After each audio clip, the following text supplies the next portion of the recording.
चकचंदा सुना है, देखा है आपने? हैं? चकचंदा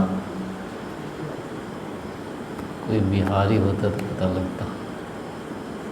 तो वहाँ के स्कूलों में ये होता था ना पहले, पुराने स्कूल जो होते थे। हमारा स्कूल जो था विद्यालय, उसमें चकचंदा प्रतिवर्ष होता था। हैं? वो गणेश चतुर्थी होती है ना एक, भादो महीने में गणेश चतुर्थी 4 दिन का होता है वो। उसके साथ हमारे गुरुजी थे एक, आर्य समाजी थे वो, उन्होंने उसकी जगह वो चकचंदा चला रखा था।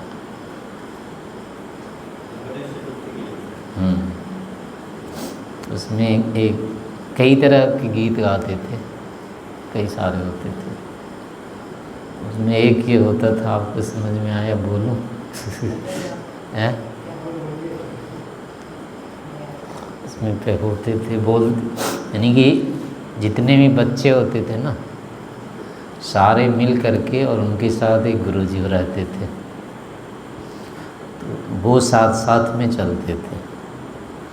और वो जो इधर गुल्ली डंडा होता है, एक डंडा इतना बड़ा बड़ा लाल डंडा वाला, इतना बड़ा बड़ा होता है। हाँ, ऐसे ऐसे मतलब वो बजा, यहाँ डांडिया बोलते हैं, उधर गुल्ली डंडा बोलते हैं उसको। इतना बड़ा बड़ा होता है। वो सभी के हाथों में होता था, रंगीन होता था। हाँ, कई रंग के वो रंगे हुए रहते थे। उसको ऐसे ऐसे बजाते थे, गाते थे और बजाते थे। जितने भी होते थे लगभग 20, 25, 50 भी होते थे छात्र, वो आगे आगे चलते थे और पीछे पीछे गुरुजी होते थे। उनके साथ कट्टे बोरी जो भी होता था, झोला, वो सब लेकर के साथ में चलते थे। और घरों में जाते थे, जिन जिन के बच्चे होते थे उसके उसी घर में जाते थे। तो उसके घर में जाने के बाद क्या करता था, उसके आँख बंद कर देते थे पकड़ के। हाँ, नहीं, दूसरे ब्रह्म जो छात्र होते थे, गुरुजी तो बैठ जाते थे, और उसके घर वाला जिसका घर होता था, उसके घर वाले को, उसकी माता जी को, या हाँ विशेष करके माता जी को, उसको सामने ला करके उसकी आंख बंद कर देते थे। और फिर दरवाजे पे सारे मिल के बोलते थे, सुनो सुनो बबुए की माई, तेरे द्वारे गुरुजी आए, गुरुजी के देव दुशल्ला उड़ाए, छतरन सबको धोती पहनाए, धोती पहना के घर में रखो, घर में रखो तो चूहा ले जाए, बाहर में रखो तो चोर ले जाए, छप्पर पे रखो तो चील ले जाए। फिर क्या करें, गुरुजी को दे दो, नाम हो जाए। हाँ, ऐसे कई होते थे, गाते थे। सुनो सुनो बबुए की, नहीं, माई माई आँख बंदी है, आँखिया खुलवा दो, गुरुजी मांगे 4 रुपया, दे कर के खुलवा दो। ऐसे कई तरह के होते थे, वो गाते थे। उस समय तो कुछ समझ में आता नहीं था, सारे ही बस गाते रहते थे, बोलते रहते थे। तो अब लगता है कि उसमें कई चीज़ें थी ऐसी। अब जैसे ये वाली है, आपके घर पे गुरुजी आए हैं, तो इस बच्चे को, जिसको आपने अपना माना हुआ है, इसको आप अपना मत मानो, इसको गुरुजी को दान दे दो। और नहीं देते हो तो मान लो इसको अपने घर में रखोगे, तो ऐसे जैसे घर की चीज़ को चोर ले जाता, चुहा ले जाता है, मतलब घर की कोई चीज़ अगर चूहा ले जाए वो किसी काम की नहीं है। ऐसे बाहर में फिर हुआ कि फिर कहाँ रखें, ये ऐसी चीज़ है जिसको आपने घर में रख लिया तो इसको चूहा ले जाएगा। तो फिर होता पूछते थे कि फिर क्या करना है, इसको बाहर रख देंगे। बाहर में रख दोगे तो चोर ले जाएगा इसको। फिर क्या करेंगे, और ठीक से रखेंगे इसको, तो इसको छप्पर पर रख देंगे। छप्पर पर रख दोगे तो कोई चील ले जाएगी। तो हुआ था अब तो कहीं बची नहीं जगह रखने की, कहाँ रखोगे। एक ही उपाय है कि गुरु जी को दे दो। कहने का मतलब है कि यदि माता पिता बालक को घर में रख लेते हैं तो उसकी स्थिति ऐसी होती है कि वो किसी काम का नहीं रहता है। जैसे चूहा किसी चीज़ को ले जाता है वहाँ से उठा करके, तो कोई काम नहीं आता है, वो लापता हो जाती है वस्तु, चोरी हो जाती है एक तरह से। वैसे जो अगर घर में ही रह गया व्यक्ति, वो समाज में, राष्ट्र में क्या होता है, विलुप्त हो जाता है। राष्ट्र समाज से वो विलुप्त हो जाता है, कोई उसको नहीं जानता है। तो एक तरह से उसकी ऐसी स्थिति है जैसे कि वो चूहा ले गया। और यदि बाहर छोड़ दिया, यानी कि इसके ऊपर अनुशासन नहीं रखेंगे, बाहर हो गया तो इसको छोड़ चुरा ले जाएगा, माने फिर भी ये आपके काम में नहीं आएगा। घर में व्यक्ति बालक का निर्माण नहीं कर सकता है। वो कितना ही करेगा तो फिर क्या होगा, वो बहिर्मुखी ही होगा। ज्ञान विज्ञान उसको जो होना चाहिए, वास्तविक ज्ञान विज्ञान, वो नहीं होता है माँ बाप के पास बच्चे का। और आध्यात्मिक विकास तो होता ही नहीं है।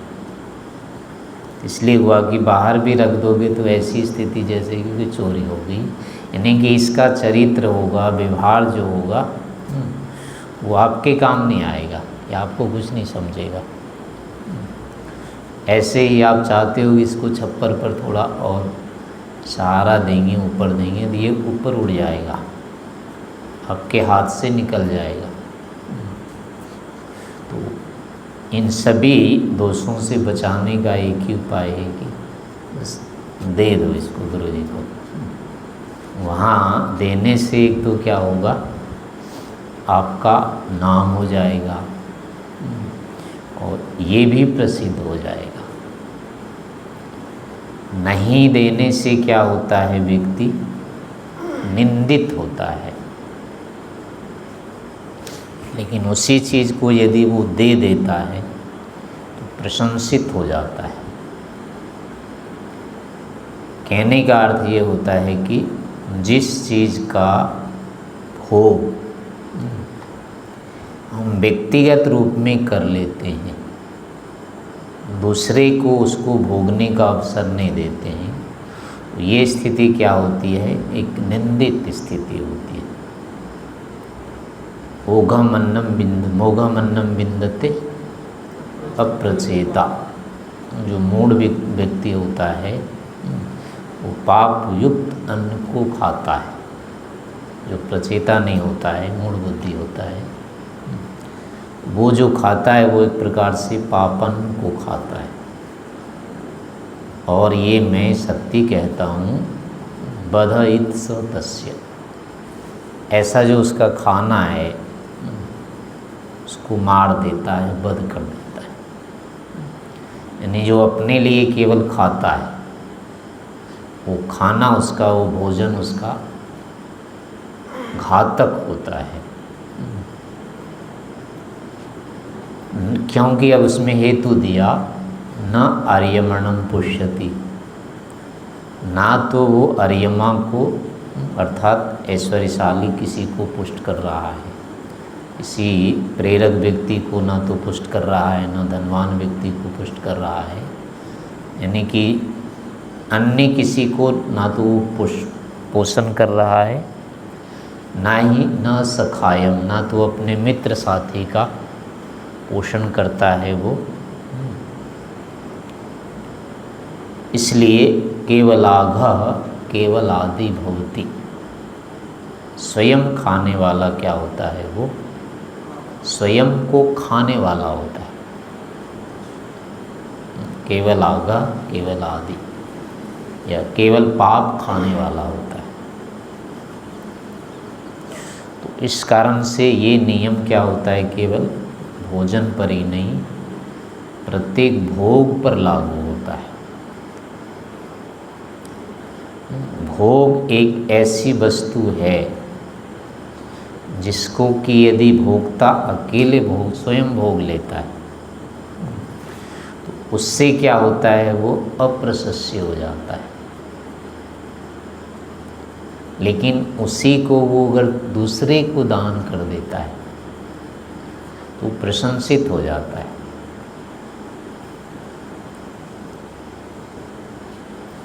जैसे वही अनाज है, मिष्ठान है, जो कुछ भी है, आपने ले लिया, खा लिया, उसको खाया भी नहीं, आपके हिस्से का था, आपने ले लिया और नहीं खाया, तो अब भले ही आपके हिस्से का है, वो उतना अच्छा नहीं रहा, लेकिन आपने दूसरे को दे दिया होता तो बहुत अधिक मतलब उसका फल मिलता। यद्यपि दूसरे को भी काम कितना आता, उतनी आता, वो जो भी खाता तो उतने होना था जितना एक खा रहा है, उतनी सुख होता उसको। लेकिन अपने खाने में जितना सुख होता है, दूसरे को खिलाने में उससे कई गुना सुख उसको होता है, भोक्ता को। भोग के विषय में तो ये नियम होता है, अपने से अधिक दूसरे को खिलाने में उसमें पुण्य होता है या सुख उसको होता है। लेकिन ये भोग वस्तु पर लागू होता है, आत्मा परमात्मा पर नहीं लागू होता है। ये आत्मा परमात्मा को स्वयं जितना अधिक भोगता है व्यक्ति, वो उतना अच्छा होता है। दूसरे को जितना भोगाता है उतना कम है वो, लेकिन स्वयं जितना भोगता है वो उतना अच्छा होता है। भोगों को, प्राकृतिक लौकिक भोगों को जितना भोगता है स्वयं उतना कम अच्छा होता है, लेकिन आध्यात्मिक भोग को जितना स्वयं भोगता है ज़्यादा, वो उतना अच्छा होता है। इसमें कारण क्या है? जो प्राकृतिक भोग होते हैं वस्तुतः ये हेय होते हैं, त्याज्य होते हैं, ये छोड़ने के ही योग्य होते हैं। तो जो चीज़ छोड़ने के योग्य है उसको हम चाहे जितने बार छोड़ें उतनी अच्छा रहेगा वो,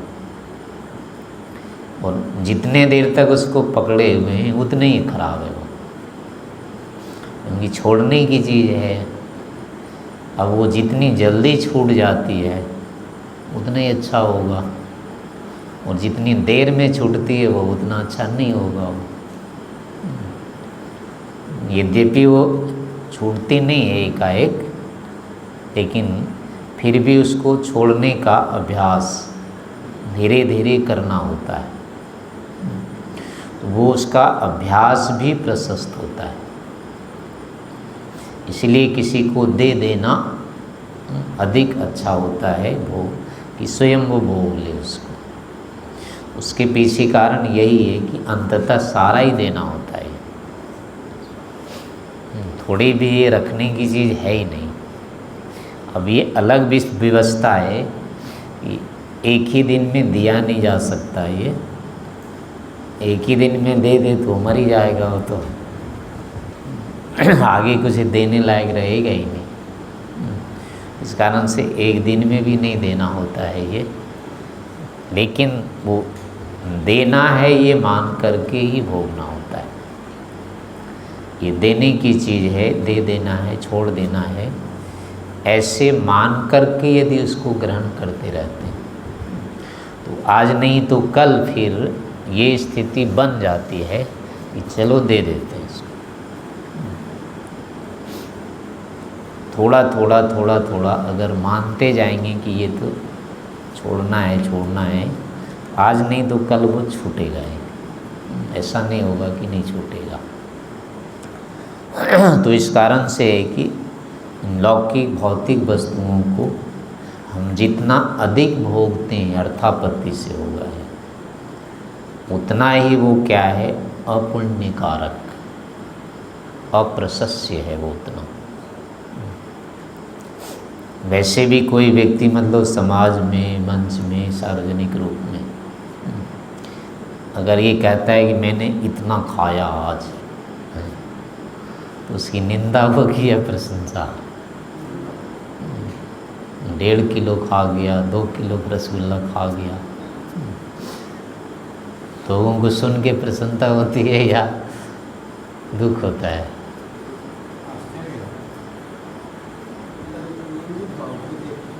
अगर ये कोई कहेगी मैं 3 किलो रसगुल्ला खा जाता हूँ, 50 पूड़ी खा जाता हूँ, सुनने वाले को,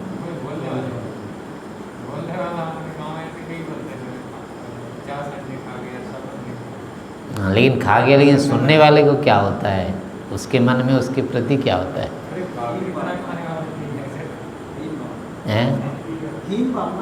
हाँ, उतने वो पशु दिखता है, उतनी उसकी मनुष्यता घटती जाती है।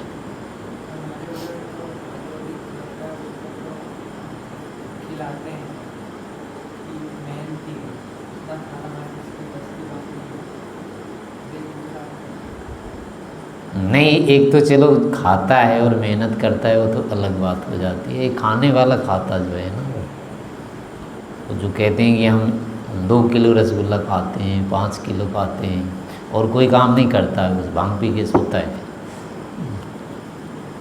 वो जो प्रतियोगिता होती है, इतना खा गया, तो खाने वाले के प्रति जो देखता सुनता है उसके मन में क्या होता है?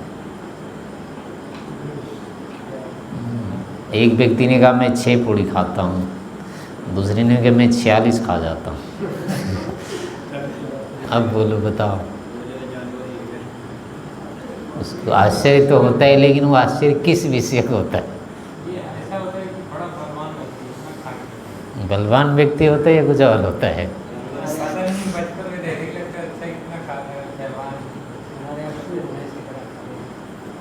उसके साथ सीधे सीधे वही जुड़ता है, ये भैंसा ही है, उसकी मनुष्यता जो भी होता है, पहलवान भी तो भैंसा ही होता है वो, उसको और क्या बोलते हैं? अगर वो बुद्धिमान नहीं है पहलवान, तो उसको बाकी लोगों की दृष्टि में क्या होता है? मतलब उसके सामने किसी की सर झुकाने की हार्दिक इच्छा होती है क्या? ऐसा तो नहीं होता है ना, कोई पूज्य अंदर लगता हो ये तो महादेवता है, ऐसी भावना होती है क्या? कभी नहीं होती है। लेकिन जितना अधिक से अधिक कोई दानी व्यक्ति है मान लो, तो उसको सुन करके कैसा लगता है? आश्चर्य तो वहाँ भी होता है, लेकिन वहाँ तो सिर झुकते हैं। आप केवल सुन के ही लग जाएगा कि अरे क्या है, कैसे दे देता है। हंसी नहीं आएगी, बिल्कुल नहीं आएगी उसको सुन करके, लेकिन वो जैसे सुना कि ये 50 खाता है पूरी, अब हंसी नहीं रोक सकते। तो यही क्या है, निंदा ही तो है वो, उसका अपमान है। वो भले ही हंसता है, निर्लज होता है ना, तो क्या करेगा वो, उसको समझ में तो आता नहीं है, उसकी बुद्धि तो होगी है ना ठस। उसको अगर लगने लग जाए कि लोग मुझ पे हंसते हैं, वो अगले दिन छोड़ देगा, वो खाएगा नहीं वो। लेकिन वो दूसरे कारण से वो बना लेते हैं ना कि हम पंडित जी हैं और कुछ हैं, उसमें चलता है वो। पांडित्य में जो श्रद्धा हो रही है, पूजा, वो दूसरे निमित्त से था, खाने के कारण से थोड़े था वो तो ज्ञान विज्ञान के कारण से था। और इसको खिलाते हैं लोग कि ये हमारा पुण्य हो जाएगा, इसका पेट भर जाएगा, इसलिए थोड़े खिलाते हैं उसको। हाँ, ये तो अपने पितर को पुष्ट करने के लिए उसमें डालते हैं। वो तो एक क्या है, लिफाफा है वो तो, डाक का ढोल है वो तो, उसमें तो डालते हैं कि वहाँ जाएगा ये। हाँ, तो बैल ही हुआ ना, वो तो ढोने वाला ही हुआ ना, उसके लिए कहाँ दे रहे हैं। तो मुख्य कारण में जहाँ भी आप लेकर के देखेंगे इसको, आपको भोजन में आनंद आया, अन्य किसी में आनंद आया, तो उस चीज़ का वर्णन आप तो सुख की दृष्टि से नहीं कर सकते। ज्ञान विज्ञान की दृष्टि से करें वो एक अलग चीज़ है। लेकिन अगर आप आंतरिक सुख है, ध्यान का सुख है, ज्ञान का सुख है, इसका यदि वर्णन करते हैं तो आपको आंतरिक प्रसन्नता होगी। दूसरे को भी होता है अच्छा मुझे भी करना चाहिए, खाने को सुन के नहीं होता है कि मुझे भी खाना चाहिए, ये 25 खाता है 26 खा जाऊं, वहाँ नहीं होता है। लेकिन अगर ये कहेगा मैं तो 1 घंटे ध्यान लगा लेता हूँ, तो उसको लगता है कि मैं भी देखूँ, मेरा 1.25 घंटे का हो जाए तो अच्छा है। इसलिए, और दूसरी बात है कि जो आंतरिक सुख होता है वो दिया ही नहीं जा सकता, उसको उठा करके कोई लेगा कैसे, उसके बारे में केवल बताया जा सकता है। यहाँ तो साक्षात भोग का जो सुख का साधन है ना, ये तो यही दिया जा सकता है। यहाँ बाहर वाला जो आंतरिक भोग का आधार है वो तो देने का ही नहीं होता है, तो उसको ना तो कोई छीन सकता है ना कोई दे सकता है, इसलिए उसके देने का विधान ही नहीं बनेगा। इसलिए वो ग्राह्य ही ग्राह्य होता है, हे होता ही नहीं। जब वो है ही नहीं है, दे ही नहीं है, तो उसके देने का विधान कैसे होगा। उसमें फिर होगा स्वयं ही लेने का होता है वो, तो दूसरे को भी स्वयं लेने के लिए ही बताया जाएगा। आंतरिक सुख के विषय में जो भी प्रवचन होता है, उपदेश होता है, वो किस रूप में होता है, आप उसको करके ले, वही करो आप, और तो कुछ मिलेगा नहीं उसमें। ये होता है कि आप भी ध्यान करो उसको, आत्मा को जानो या परमात्मा को, यही तो होगा उपदेश, और क्या होगा। इससे ये मिलेगा, ना कि ये ले जाओ। मैंने 1 घंटे का ध्यान कर रखा है, वो ध्यान आप ले जाओ, ऐसा कोई देगा क्या।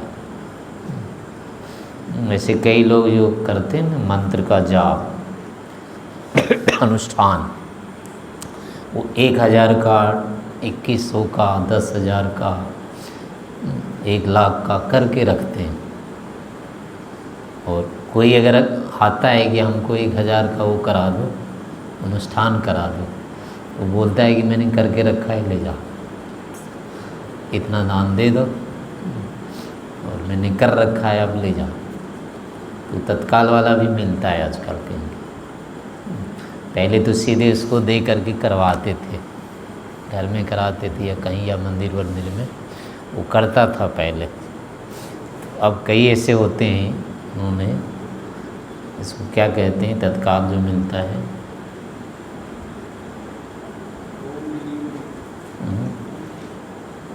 नहीं अपडेट या क्या कहते हैं उसको, नहीं उसका आजकल का क्या शब्द है, तत्काल जो चीज़ होती है, हाँ तत्काल मिलने वाला कुछ आजकल चलता है।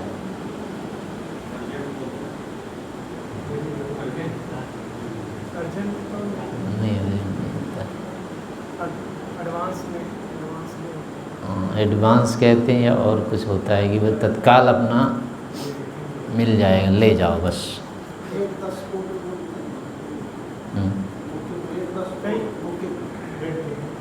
पता नहीं कुछ वो नहीं याद आ रहा है, मुझे ध्यान नहीं आ रहा है। तो ये सब वस्तुतः धोखा होता है, ऐसा नहीं हो सकता। ये किसी का जप कोई दूसरा कैसे ले लेगा।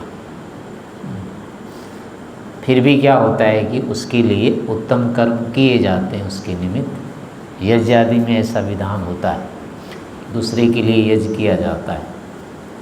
ऐसे जब अनुष्ठान आदि किया जाता है तो वस्तुतः वो व्यक्ति जो कर्म करता है ना, उस कर्म के कारण से उत्तम कर्म की प्रतिष्ठा होती है। और अब ये व्यक्ति जब उसकी सहायता करता है तो उस प्रतिष्ठित की सुरक्षा का उसको फल मिलता है। यानी जब करना, ध्यान करना एक उत्तम कर्म है।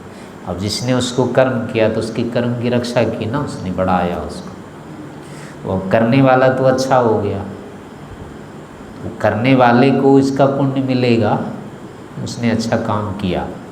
लेकिन दूसरे ने अब उस व्यक्ति की रक्षा की, तो व्यक्ति के माध्यम से वस्तुतः उस कर्म की रक्षा हो गई है। उस कर्म की जो रक्षा हुई, पुण्य की जो रक्षा हुई, उसका फल मिलता है उसको। इसलिए उत्तम कर्म किया हुआ फल दूसरे का भी दूसरे के लिए हो जाता है लाभदायक। यज्ञ आदि इसी प्रकार से होते हैं, दूसरे के लिए यज्ञ किया जाता है और उस यज्ञ का फल मिलता है, मतलब सीधे सीधे नहीं मिलता है। इस व्यक्ति ने जो यज्ञ किया है वो उत्तम कर्म है और वो उत्तम कर्म इसके द्वारा प्रतिष्ठित हुई और वो प्रतिष्ठा जो है अब इस व्यक्ति के सहारे से सुरक्षित हो गई। ऐसे करके इसका उसको फल मिल जाता है। तो जप ध्यान आदि में भी इतना ही लेना चाहिए, लेकिन उसका जो वास्तविक फल है वो नहीं मिलेगा। यज्ञ का फल तो मिल भी सकता है, लेकिन ध्यान का फल नहीं मिलेगा। ध्यान का फल तो व्यक्तिगत ही होता है। वो दूसरे के लिए कोई ध्यान कर दे नहीं, वैसे ही वही दूसरे के लिए कोई सो दे। कोई दूसरे के लिए सो सकता है क्या? दूसरे के लिए नहा सकता है क्या? खा सकता है क्या? तो ऐसे होते हैं जैसे कुछ कर्म होते हैं दूसरे के लिए हो ही नहीं सकते। अपने लिए सोना स्वयं ही होता है, नहाना अपने लिए होता है, खाना अपने लिए होता है, दूसरे के लिए नहीं खाया जा सकता, दूसरे के लिए नहीं नहाया जा सकता है, सोया नहीं जा सकता है। वैसे ही ध्यान भी दूसरे के लिए नहीं होता है। इस कारण से ध्यान आदि का जो विधान होता है वो तो व्यक्तिगत ही होता है, स्वयं ही करने का होता है। इसलिए स्वयं जितना करते जाते हैं वो उतना उत्तम है। इनको दान करने की अपेक्षा नहीं होती है। दान का इसका अगर होगा तो केवल इसके विज्ञान का दान होगा, इसके विषय में जो भी अनुभव है, ज्ञान विज्ञान है, वो दूसरे को देना ही इसका दान कहलाएगा, वास्तविक में नहीं। लेकिन जो लौकिक भोग होते हैं वो वस्तुतः ही देने योग्य होते हैं। वो जितना अधिक हम दूसरे को दे दें उतना अच्छा होता है वो, लेकिन उसका भी क्रम होगा। ऐसा नहीं होता है कि दान देते देते आप फिर स्वयं भिखारी बन जाओ, अपना तो सारा दे दिया, लुटा दिया और फिर आप मांगने लग गए, तो वो ठीक नहीं है। अपनी उस अवस्था के लिए नहीं देना चाहिए दान की हमें भिखारी बन जाए। उससे अच्छा है कि अपने को बचा करके फिर जितना अतिरिक्त है वो दान देना चाहिए, और उस समय अपना सब कुछ दिया जा सकता है, जबकि उससे कई गुना अतिरिक्त उपलब्धि हो गई हो। नहीं, बड़ी उपलब्धि के लिए छोटी चीज़ों का दान किया जा सकता है। यहाँ सर्वस्व दान का विधान होता है, वो आता है ना कठोपनिषद में। नचिकेता के पिता ने, उसने बूढ़ी गाय दान कर दी। नचिकेता ने कहा कि ये कोई दान है क्या? दान ही देनी थी तो अच्छी अच्छी चीज़ें देनी थी, आपने ये बूढ़ी लंगड़ी क्यों दान दे दी? तो ठीक नहीं हुआ ये। तो उसने यही कहा, भाई ये तो मेरा सर्वस्व दान है, जब मैं सब कुछ दे ही रहा हूँ तो ये कैसे बचा लूँ? फिर तो मैं इसी के पीछे रह जाऊँगा, मेरे देने का क्या अर्थ हुआ? तो सब कुछ दे ही रहा हूँ तो उसमें ये मिल जाएगा। इसलिए सर्वस्व अगर कोई व्यक्ति दे रहा है तो उसमें कुछ दोष भी है, कमी भी है, उसके साथ जाएगा। तो ऐसे में दोष नहीं होता है। फिर सब कुछ अच्छा खराब यानी पूरा अच्छा दे रहे हैं, वो खराब देने में भी कोई दोष नहीं है उसको। खराब दे रहे हैं, अच्छा रख रहे हैं, तब दोष है। अच्छे को बचा लेना और खराब को दे देना, ये दोष में आता है। लेकिन अच्छे के साथ साथ अगर दोष दे दिया जाए खराब, उसमें कोई दोष नहीं आता है, क्योंकि वो सारा ही दे दिया। और ये उस समय दिया जाता है जब उससे दूसरी बड़ी उपलब्धि हो गई होती है। तो जिसको आध्यात्मिक उपलब्धि हो जाती है, उसके लिए विधान होता है कि संपूर्ण संलौकिक सर्वस्व का वो परित्याग कर दे। तो उसके लिए फिर परित्याग में दोष नहीं है। अन्यथा जैसे वो एक राजा आता है ना अपना, वो कुरुक्षेत्र वाला कौन था वो? हर्षवर्धन था शायद, है? उसका क्या नाम था पहले उसका नगर का? कुरुक्षेत्र का पुराना नाम क्या था उधर? थानेश्वर था। थानेश्वर का राजा था ना वो, हर्षवर्धन। वो भी दान ही ऐसे ही था। वो दान इतना देता गया कि उसके अपने कपड़े पहनने लायक नहीं रहे। उसको अपने कपड़े भी अपनी बहन के यहाँ से मांगना पड़ा, ऐसे भिखारी हो गया वो। ऐसा दान वैदिक उसमें नहीं होता है प्रशस्त, ऐसे दान नहीं करना चाहिए। हाँ, अगर तुम साधु हो गए, आध्यात्मिक ज्ञान विज्ञान यदि हो गया, फिर लौकिक कर दो दान, फिर उसमें कोई दोष नहीं होता है।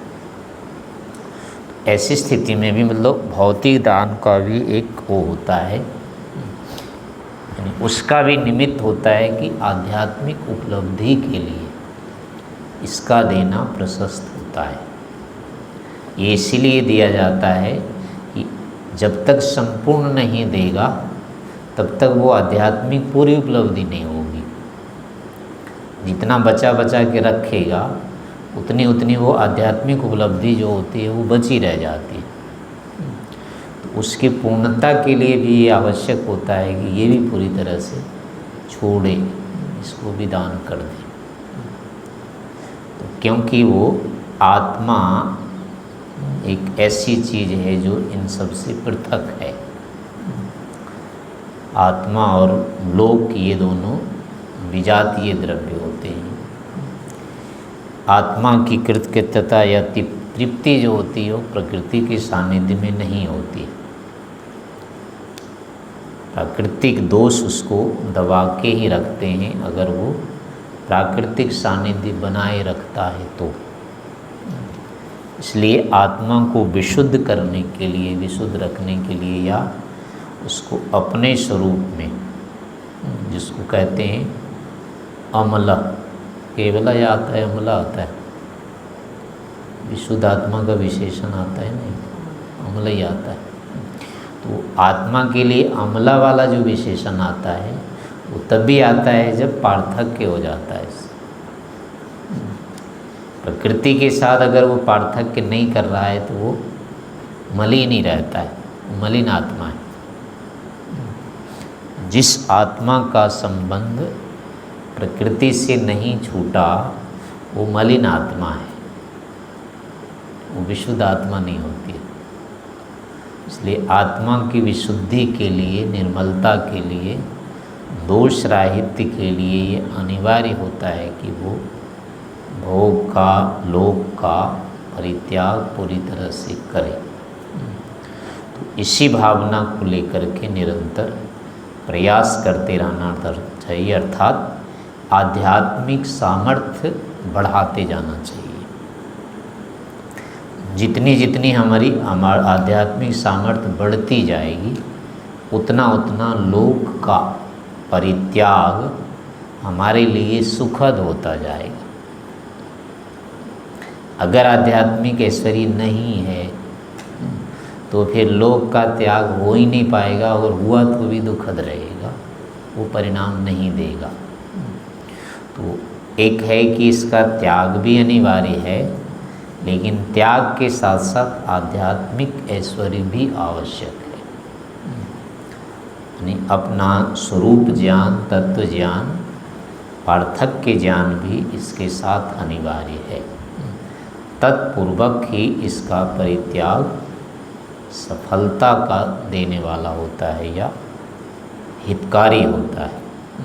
इस कारण से ये भी ध्यान रखना है कि ये छोड़ने का है, त्यागने का है, लेकिन ये इसके साथ तब ये हो पाएगा जब हमारा आत्मज्ञान भी प्रशस्त होता जाएगा। तो इसी रूप में प्रयास करना चाहिए।